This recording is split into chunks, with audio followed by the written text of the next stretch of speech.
Bonjour, chaque année, 40 000 entreprises artisanales sont à reprendre. 40 000. Alors, avez-vous songé à reprendre une affaire plutôt que d'en créer une?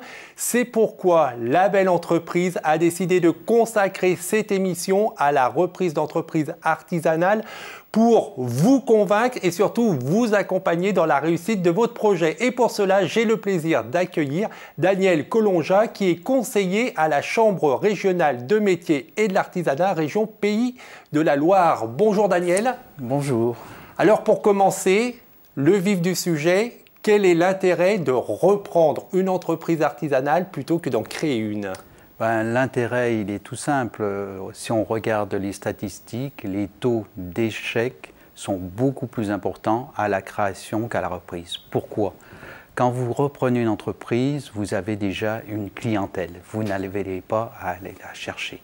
Si vous avez des salariés, l'équipe est déjà constituée.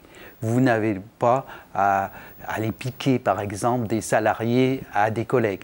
Donc, et on sait aujourd'hui quelle est la difficulté de trouver des salariés qualifiés, quel que soit le métier. Donc, ce sont ces deux avantages essentiellement au niveau de la clientèle et au niveau de la capacité des salariés à générer un chiffre d'affaires. En fait, on ne part pas de zéro, il y a une activité existante et par exemple, quand on connaît la difficulté à recruter des employés et des salariés dans certains métiers de l'artisanat, le fait de pouvoir s'appuyer sur une équipe qui a déjà de l'expérience, effectivement, ça fait gagner du temps.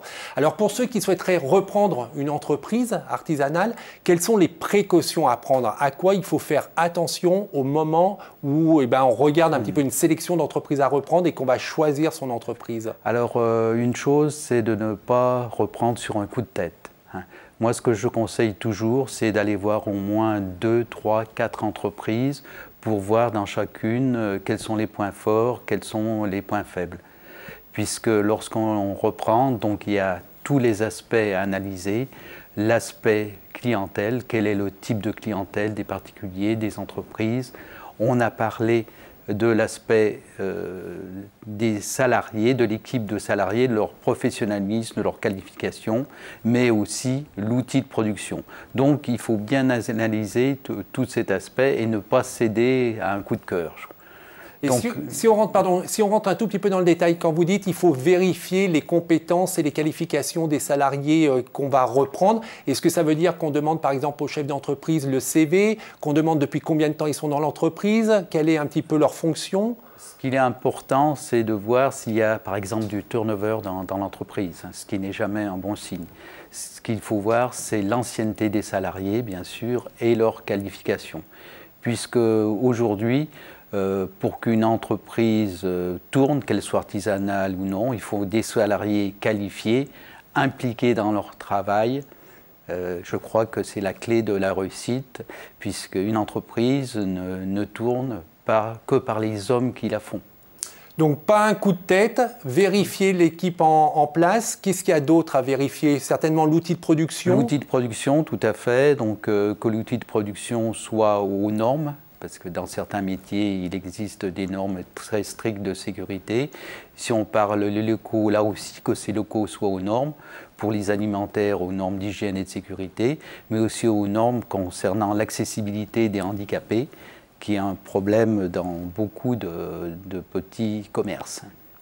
Est-ce qu'il faut regarder aussi la clientèle, le carnet de commandes? Et bien sûr, ça c'est un des points aussi très importants. Quel est le type de clientèle? La fidélisation de la clientèle. En principe, plus une entreprise est ancienne, plus elle a une clientèle fidélisée et on peut penser que le repreneur continuera à bénéficier de cette fidélisation. Alors reprendre une entreprise, c'est aussi faire un chèque parce qu'il faut acheter l'entreprise artisanale. Ça peut être un obstacle. Quels sont les moyens de financer ou les procédures qu'on peut mettre en place pour racheter une entreprise artisanale? Alors déjà, il faut dire que lorsqu'on désire reprendre une entreprise, si on n'a aucun apport, c'est mission impossible. On considère qu'un plan de financement peut être monté d'une manière correcte si le repreneur a 20% d'apport. C'est ce que les banques aiment bien, entre guillemets. En dessous de 20% d'apport, il est possible de monter des plans de financement avec, par exemple, des prêts d'honneur accordés par des plateformes d'initiative locales ou d'autres organismes. Mais souvent, c'est un point qui est un petit peu négligé par les repreneurs. Une entreprise doit la faire vivre et aussi les bénéfices doivent permettre de rembourser les prêts bancaires. Effectivement, c'est un point très important qu'on peut souligner, c'est-à-dire que quand on aura repris l'entreprise, qu'elle va générer du bénéfice, il faut qu'à la fois sur ce bénéfice, on puisse retirer un salaire, mais également dégager une petite marge qui va permettre de rembourser les intérêts de l'emprunt qu'on aura contracté pour reprendre cette entreprise. Bien sûr, c'est le b.a.-ba de la reprise d'entreprise.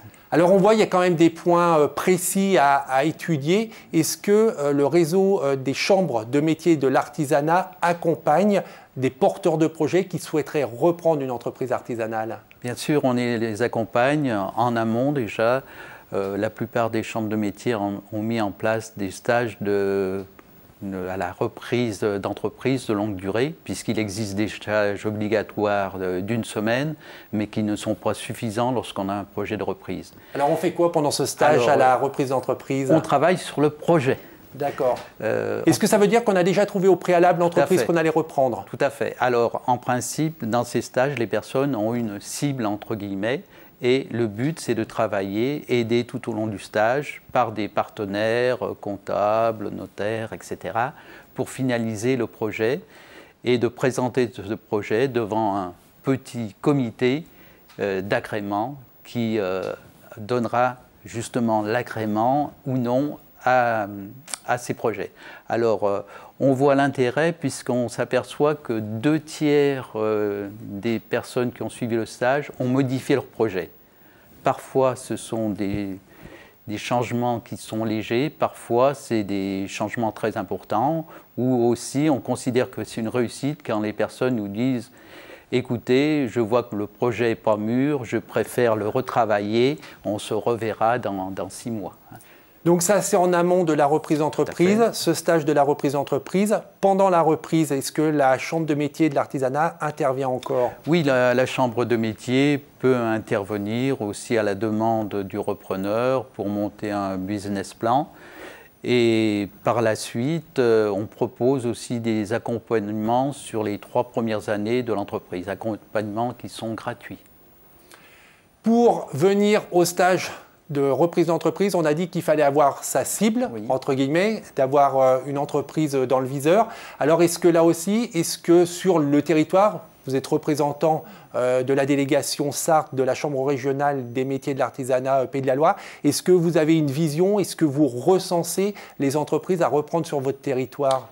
Oui, on recense les entreprises à reprendre. Alors, on n'a peut-être pas la totalité des entreprises à reprendre, mais si je prends le cas de la Sarthe, dans mon fichier, j'ai 160 entreprises à reprendre, tous métiers confondus.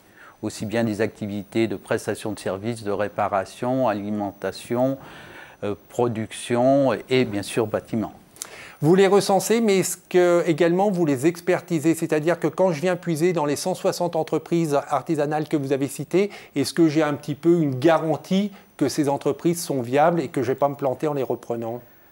Tout à fait, ces entreprises sont toutes pré-diagnostiquées. Lorsqu'un cédant me contacte, je me rends systématiquement dans l'entreprise pour faire ce pré-diagnostic qui est aussi bien du matériel, expertise du matériel, que de l'aspect clientèle et l'aspect bien sûr comptable. Est-ce qu'il faut forcément, lorsqu'on reprend une entreprise, avoir une formation ou une expérience dans le même domaine d'activité que l'entreprise qu'on va reprendre? Tout dépend, je vous dirais. Ça dépend de la taille de l'entreprise. En dessous d'une entreprise de moins de 5 salariés, il est difficile de reprendre lorsqu'on n'est pas un technicien, puisque le chef d'entreprise est à la fois le technicien, le productif, le commercial. Donc, On ne peut pas déléguer dans une entreprise de petite taille complètement la partie technique. À partir de 5-6 salariés, effectivement, on peut ne pas être un technicien du métier. On va plus être un commercial, un chef d'entreprise et on va développer l'activité. Et après, ce sont effectivement les techniciens qui vont faire les travaux. Oui, on peut prendre un exemple. Par exemple, un garage auto sera difficilement reprenable par quelqu'un qui n'est pas mécanicien s'il y a simplement 1 ou 2 ouvriers à l'atelier. Alors que s'il y a 5-6 ouvriers, le chef d'entreprise pourra se consacrer à la partie commerciale et déléguer à un chef d'atelier la responsabilité technique. On sait que le succès d'une entreprise artisanale, c'est bien souvent le chef d'entreprise, même surtout peut-être quand c'est une très petite entreprise.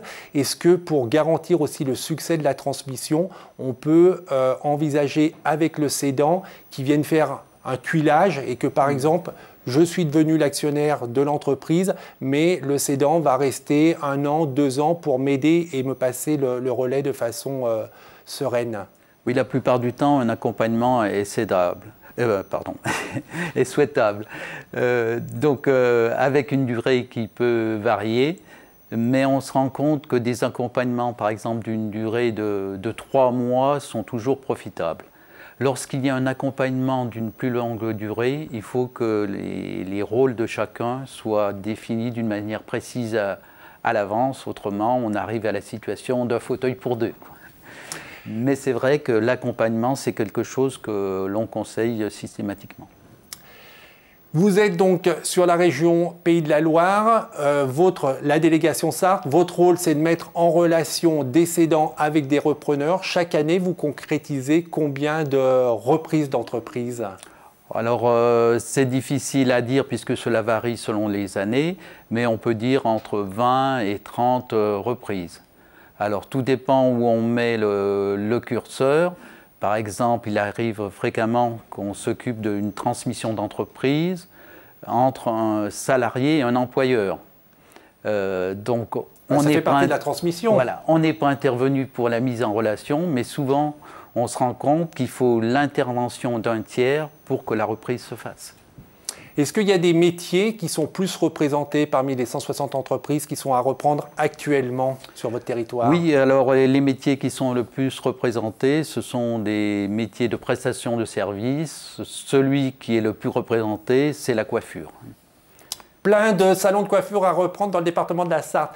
Daniel, merci beaucoup. C'est moi qui vous remercie. Et pour ceux qui seraient intéressés pour reprendre une entreprise artisanale, je vous rappelle l'existence du site entreprendre.artisanat.fr. Sur ce site sont recensées plus de 6000 entreprises à reprendre sur toute la France. Et si vous êtes intéressé par l'actualité de l'artisanat, la première entreprise de France, c'est artisanat.fr. Vous trouverez sur ce site, entre autres, le programme de la semaine de la transmission d'entreprise. On se retrouve la semaine prochaine en attendant que le souffle de l'artisanat et que l'esprit de demain vous accompagnent. Au revoir.